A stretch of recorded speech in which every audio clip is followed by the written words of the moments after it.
नमस्कार, जैसे कि आप देख रहे हैं राष्ट्रीय जयश्री मानव सेवा प्रभु में आप सबका भाई आशीष राजकुमार इस समय गुजरात की धरती से आप सभी के सामने परमेश्वर का वचन और परमेश्वर के कलामों के साथ आप सभी के सम्मुख आता चला जाता हूं। प्रभु की दया और प्रभु की कृपा आप सभी के साथ लगातार बनी रहे।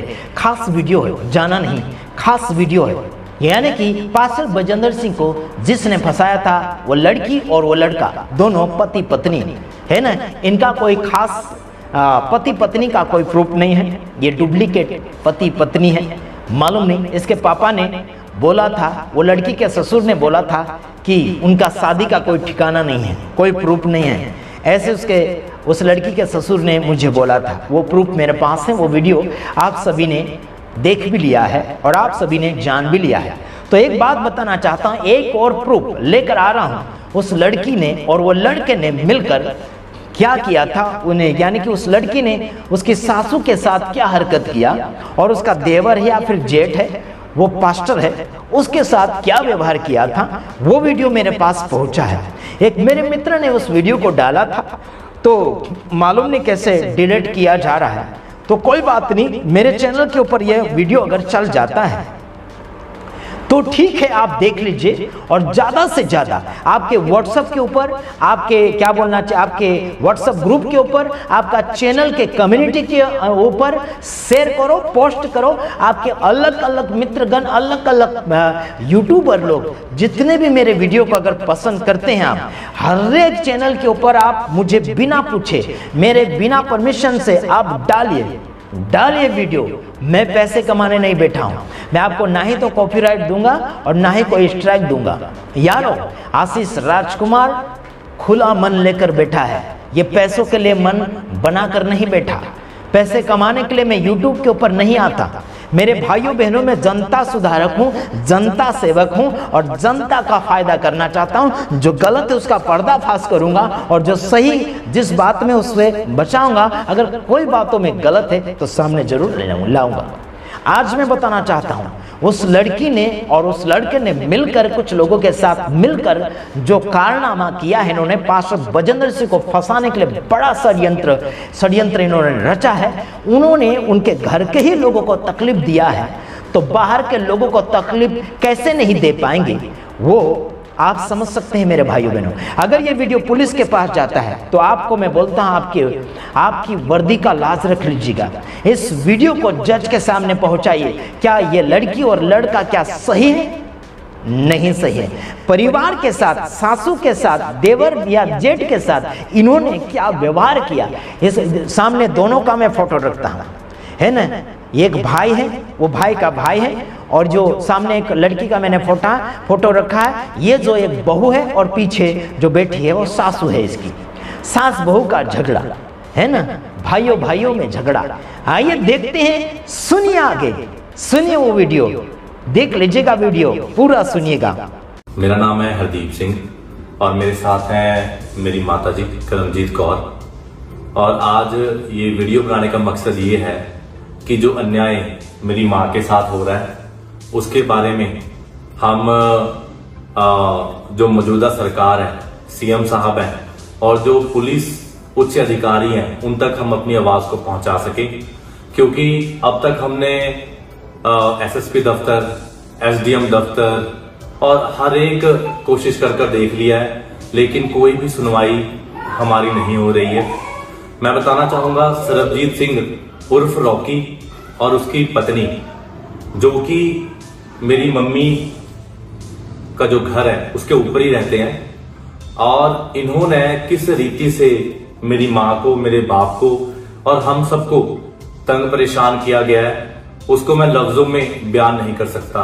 बाहर तो ये दावे करते हैं समाज सेवा करने के, बाहर तो ये दावे करते हैं महिला को न्याय दिलाने के बारे में, लेकिन यहाँ पर सरबजीत सिंह उर्फ रॉकी के खुद के घर के हालातों को मैं आज पूरे भारतवर्ष को और पूरी कानून प्रक्रिया को बताना चाहता हूँ कि किस तरह से अपनी माँ के साथ ये अन्याय कर रहे हैं। ये मेरे हाथ में एक पेपर है जो कि है MLR रिपोर्ट। लगभग 1.5 साल पहले ये खरड़ के हॉस्पिटल 7/12/2023 को ये रिपोर्ट है। इसके साथ इस रिपोर्ट में जो मम्मी है सरबजीत सिंह उर्फ रॉकी की और मेरे माताजी हैं, इनके साथ मारपिटाई की गई थी।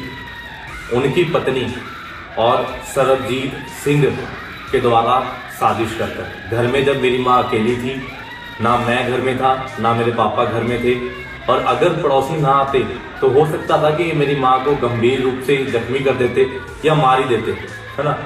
तो हमने हर एक कोशिश कर देख लिया, सब कुछ कर देख लिया, लेकिन हमारी कोई भी सुनवाई नहीं हो रही। आज तक एक FIR भी इनके ऊपर नहीं कटी। जब कोई भी सुनवाई हमारी नहीं की जा रही थी, हमने कोर्ट में इस केस को या इस विषय को हम लेकर गए। ये मेरे पास उसकी भी डिटेल्स अवेलेबल हैं, ये भी आप वीडियो में देख सकते हैं, उसमें भी हम डाल देंगे। यहां पर हमने केस किया, लेकिन जो SHO साहब है हमारे बलौंगी पुलिस स्टेशन के, वो लगभग 1.5 साल से इस केस में रिपोर्ट ही पेश नहीं कर रहे, और उन्हीं के ये वारंट निकले हुए हैं यहां पर मेरे पास। तो हम इन चीजों से देख सकते हैं कि हमारे पंजाब क्षेत्र में इस समय किस तरह की कानून प्रक्रिया चल रही है, और एक बुजुर्ग माँ जिसे उसके ही बेटे ने अपनी पत्नी के साथ मिलकर साजिश रचकर मार पिटाई की, है ना, और दुर्व्यवहार किया, उसकी कोई भी सुनवाई आज ना पुलिस स्टेशन में हो रही है, ना कोर्ट में जो पुलिस के उच्च अधिकारी हैं रिपोर्ट्स पेश कर रहे हैं। मेरी माँ अभी हमारे बीच में है, ये भी हमें बता सकते हैं कि इनके साथ किस तरह से दुर्व्यवहार किया गया है। मेरा नाम करमजीत है, मेरा बेटा है सरबजीत सिंह रॉकी। इसने इसकी पत्नी ने मिलके मेरे साथ जैसे भी मार पिटाई करी है, और घर के अंदर उस समय कोई था, ना मेरा बड़ा बेटा ना मेरा पति, मेरी छोटी पोती थी, मैं थी, दोनों थे। इन्हें दोनों ऊपर से आके इन्होंने दोनों ने मैंने फाड़ लिया नीचे आके। अगर हमारे आने ना आते, पड़ोसी ना आते, तो मेरा उस दिन बचना बेहद मुश्किल था, और इन लोगों ने मुझे बहुत तंग और परेशान किए। जैसे अभी करमजीत कौर जो कि मेरे मम्मी हैं और सरबजीत के भी माताजी हैं, उन्होंने बताया किस तरह से इनके साथ मार पिटाई हुई, और उसकी हमारे पास CCTV फुटेज भी है। ऐसी बात नहीं है हमारे पास कोई प्रूफ नहीं है, CCTV फुटेज है। और उसके अलावा भी जो समाज सेवी होने का ये दावा करते हैं, किस तरह से ये अपनी माँ को ही, अपने परिवार को भी तंग परेशान कर रहे हैं। ये मेरे पास एक बिल पड़ा है जो कि इस घर की बिजली का बिल है। इसके ऊपर आप देख सकोगे ये 36,000 से ऊपर का बिल है। आपको ये बिल भी इसी में आप देखने के लिए देख पाओगे, मैं बिल भी अटैच कर दूंगा। मेन मीटर के अलावा एक अलग से मीटर लगा हुआ है जो कि सिर्फ इनके घर के लिए इस्तेमाल किया जाता है, सरबजीत सिंह उर्फ रॉकी और उसकी पत्नी के लिए। लेकिन लगभग 1.5 साल इन्हें यहाँ रहते हुए हो गया, ये कोई भी बिल पे नहीं कर रहे बिजली का। और ये मेरे पास कुछ रसीदें हैं जिसपे हम रेगुलर 2,000, 3,000, 1,000 कर बिल पे कर रहे हैं ताकि हमारा मीटर ना कट जाए। मीटर कटने के लिए भी हमारा जो बिजली विभाग से मैसेज आ गया कि हम आपका मीटर काट देंगे। इन्हें जब बोलते हैं कि भैया जो आपका मीटर में रीडिंग है उसको आप बिल भरो, तो ये लड़ाई करते हैं, ये मार पिटाई करते हैं, ये गाली गलौज करते हैं, ये गुंडागर्दी करते हैं। और इस तरीके से ये यहाँ पर क्या कर रहे हैं, हम सबको, अपनी माँ को, अपने बाप को, अपने भाई को तंग और परेशान कर रहे हैं। ये मेरे पास लगभग 1.5 साल के पानी के बिल है, आप देख सकते हो कितने ज्यादा है। 1.5 साल के पानी के बिल है, एक भी पानी का बिल भी नहीं है भर रहे, उसमें भी ये अपनी दादागिरी या गुंडागर्दी दिखा रहे हैं। और इनफैक्ट मैं आपको जो सब मीटर लगा हुआ है इनकी बिल्डिंग के लिए वो भी दिखा सकता हूँ, उसकी रीडिंग भी दिखा सकता हूँ। तो मैं कैमरामैन को कहना चाहूंगा कि आप प्लीज मेरे साथ आए, मैं आपको दिखाना चाहूंगा भी।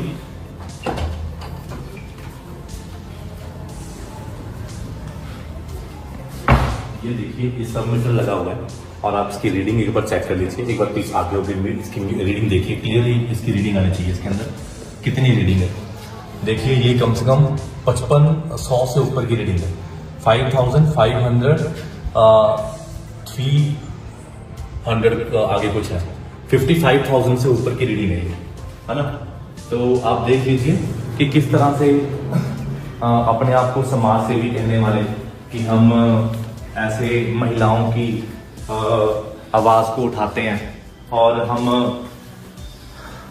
मदद करते हैं उनके जो दबे हुए हैं, पीसे हुए हैं, जिनकी कोई सुनवाई नहीं हो रही। लेकिन यहाँ पर आज सरबजीत सिंह उर्फ रॉकी की खुद की माँ उसी से पीड़ित है, उसकी पत्नी से पीड़ित है, और ना ही पुलिस प्रशासन कोई कार्रवाई कर रहा है।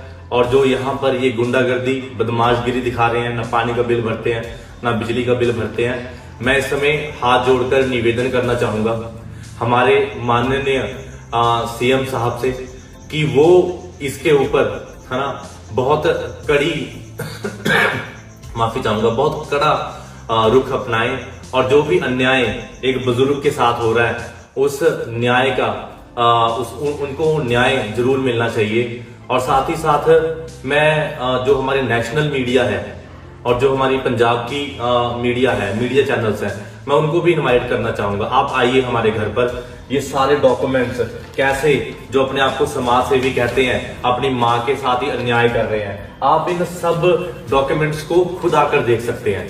मैं सारे मीडिया चैनल्स को इनवाइट करता हूं, आप आइए और हमें न्याय दिलाने के लिए इस मुहिम में हमारे साथ जुड़िए, ताकि एक बुजुर्ग माँ को न्याय मिल सके।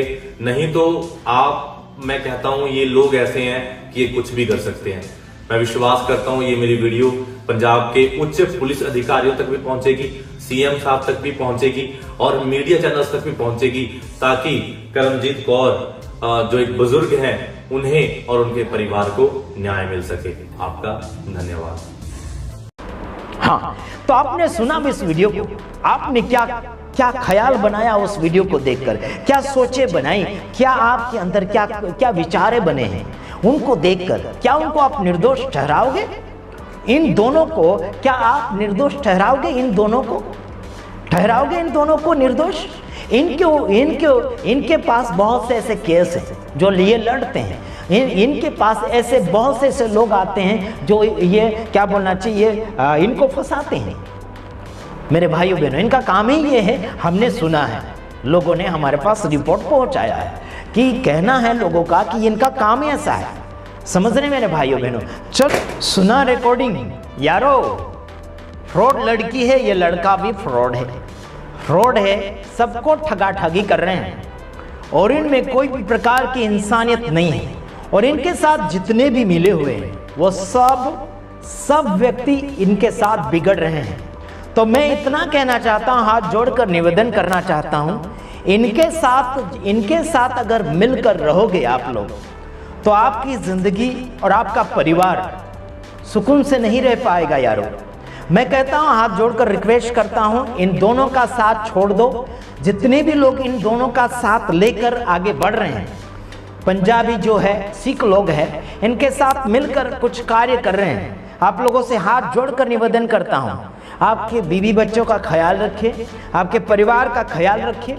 आप इनके साथ घसीटे जाओगे, आप इनके साथ फंस जाओगे। मेरे भाइयों, आप उनसे दूर हो जाइए। मैं आपका विरोधी नहीं हूं, है ना, मैं आपका विरोधी नहीं हूं। मैं इन दोनों को भी कहता हूं कि आपको अगर सुधरना है तो बहुत समय आपके पास है, आप जल्दी सुधर जाओ। सुधरने का जो समय है ना, थोड़ा ज्यादा भी है और थोड़ा कम भी है। कभी भी हम आपका समय घटा भी सकते और बढ़ा भी सकते, समझ रहे हैं? सुधरने का समय बढ़ा भी सकते हैं और घटा भी सकते हैं। याद रखना, मौका दे रहे हैं हम सुधरने का, वरना बहुत बुरी तरीके से आप लपेटे में आओगे। और सारे सबूत मैं लेकर आ, पास फोन करेगा, सबका मैं रिकॉर्डिंग करूंगा। जिसका रिकॉर्डिंग मुझे डालना होगा उसका रिकॉर्डिंग मैं यूट्यूब के ऊपर सुनाऊंगा। और कोई भी प्रकार की धमकी मुझे देने की कोशिश मत करना। किसी की भी वर्दी की, किसी की भी पदवी की धमकी देने की मुझे कोशिश मत करना। मेरे पास धमकियां बहुत आ चुकी है और मैं डरता नहीं। जितनी धमकी मुझे लोग देते हैं उतना पावर मुझे आता है, उतना जोश मुझे आता है। हम डरते तो किसी बाप से नहीं, ऊपर वाला परमेश्वर मेरे जिंदगी के अंदर जो पावर दिया है और बढ़ता है। आपको क्या लगता है कि आप मुझे डरा धमका कर मेरे अंदर का जोश, मेरे अंदर की हिम्मत, मेरे अंदर का पावर कम कर लोगे? आपको ऐसा लगता होगा? ये सपने में भी मत सोचना, सपने में भी मत सोचना यारो। याद रखना, ये आशीष राजकुमार गुजरात की धरती से हैं। कुछ लोग बोलते हैं दूसरे दूसरे गांव का। ये टोपी वाला जो बोल रहा था ये राजस्थान का है करके मुझे बोल रहा था। मैं राजस्थान का नहीं हूँ। अगर कान बह रहे हैं आपके तो कान सफाई करके फिर दोबारा सुन लें। मैं गुजरात की धरती से हूँ और मेरा नाम आशीष राजकुमार है। दोबारा मत बोलना कि मैं राजस्थान का हूँ, ऐसे बिल्कुल मत बोलना। झूठ बोलते हो है ना, झूठ बोलना छोड़ दो वरना तुम्हारी खैर नहीं। बचना है तो गुनाह मान लो। आशीष राजकुमार को बोल दो फोन करके। मैं दोबारा फोन किया था इस टोपी वाले के ऊपर लेकिन इसने फोन नहीं उठाया। मैंने शांतिपूर्वक बातें करी थी, वो रिकॉर्डिंग करके उसने उसके चैनल के ऊपर डाल रखा। क्या साबित करना चाहते हो? तुमने धमकी दी है उस रिकॉर्डिंग में मुझे मालूम है। और मैंने कहा जो भी कर लो, मुझे डर नहीं है, मुझे चिंता नहीं है। मैं डरता नहीं और मैं चिंता करने वालों में से नहीं हूँ। मैं चिंता करने वालों को चिंता से बाहर निकालता हूँ। वो हूँ मैं आशीष राजकुमार, है ना। ठीक है, एक बात बताना चाहता हूँ। यीशु ने कहा मार्ग सत्य जीवन में हूँ। यीशु के पास आओ, यीशु जीवन देगा, रास्ता देगा, सत्य देगा। सत्य के साथ जीना चाहोगे तो झूठ का साथ छोड़ना पड़ेगा आपको। झूठ का काम बंद करना पड़ेगा, झूठ बोलना बंद करना पड़ेगा। मम्मी पापा के साथ, भाई के साथ गलत ये लोग हरकतें कर रहे हैं, है ना। और सरकार और पुलिस क्या कर रही है? बहुत से पर्चे इनके ऊपर फट चुके हैं। पुलिस वाले कोई ध्यान नहीं दे रहे हैं। मैं बोलना चाहता अगर कोई वहाँ का पुलिस वाला है, जो भी है, जो बड़ा है, कोई टीआई है, जो भी है, उन जिसके पास केस पहुँचाया गया है उसी पुलिस वाले का नंबर मेरे पास पहुँचाओ। मैं बात करता हूँ उससे। क्यों नहीं ले रहे हैं उसका केस? उसके माँ का केस क्यों नहीं ले रहे हैं? वो भाई का केस क्यों नहीं ले रहे हैं, है ना। ये टोपी और ये नकाब वाली इनके ऊपर केस क्यों नहीं लागू कर रहे हैं पुलिस वाले? ये हमको पूछना है पुलिस वालों को। हिम्मत अगर है तो उस पुलिस वालों को मेरे से बात करवाओ। ठीक है, हम दूसरी वीडियो में आ रहे हैं, तब तक ले नमस्कार।